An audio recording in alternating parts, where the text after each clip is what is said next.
Education हा एक sector केवढा मोठा आहे आणि ह्या सर्व शहरांमध्ये जर तिथल्या ह्या जनरेशनला, कारण की ही जेन झेड ज्याला आपण म्हणतो, ती 1997 ते 2012ची, म्हणजे ते शहरीकरण सुरू झाले तेव्हा ते ज्युनियर के जीला वगैरे असतील, ते आता कॉलेजला जायचे आले, त्यांना आजही कुठे कॉलेजेस नाहीत. म्हणजे ह्या सगळ्या परिसरात, MMR परिसरात private universities, management colleges, medical colleges आणि स्किल डेव्हलपमेंट सेंटर्स या संदर्भात काही करता आलं तर, कारण की एम्प्लॉयमेंट जनरेशन तुम्ही करताय, करेक्ट. परंतु त्यांना ती एम्प्लॉयमेंट, ती तेवढी फिटनेस आपण करतोय का, त्या दृष्टिकोनात तुम्ही काय विचार करताय? अतिशय योग्य अशा प्रकारचा आपण हा विषय या ठिकाणी मांडलाय.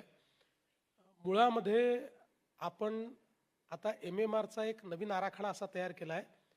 MMR as a growth hub अशा पद्धतीने आपण त्याचा विकास करतोय. आणि याच्यामध्ये आमचं मत असं आहे की MMRच्या रिजनमध्ये, एकट्या MMRच्या रिजनमध्ये $1.5 ट्रिलियन इकॉनॉमी आपण उभी करू शकतो. $1.5 ट्रिलियन. म्हणजे आज महाराष्ट्राला आपण 1 ट्रिलियनकडे नेण्याचा प्रयत्न करतोय. इतक्या वर्षात ½ ट्रिलियन पार करून आपण 2030 पर्यंत $1 ट्रिलियन पोहोचू. पण एकटं MMR रिजन हे 1.5 ट्रिलियनचं होऊ शकतं.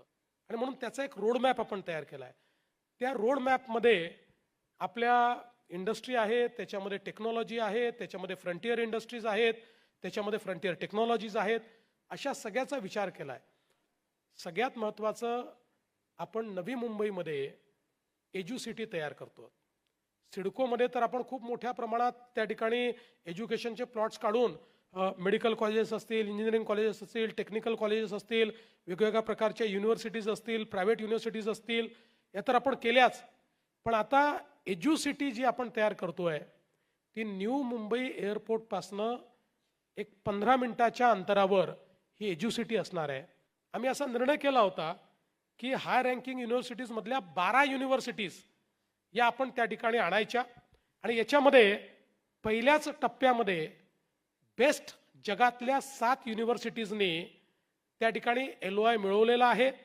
त्यांना केंद्र सरकारची परवानगी मिळाली आहे. ज्याच्यामध्ये इंजिनिअरिंगच्या बेस्ट युनिव्हर्सिटीज आहेत, त्याच्यामध्ये सायन्स आणि मेडिकल टेक्नॉलॉजीचे लोक आहेत.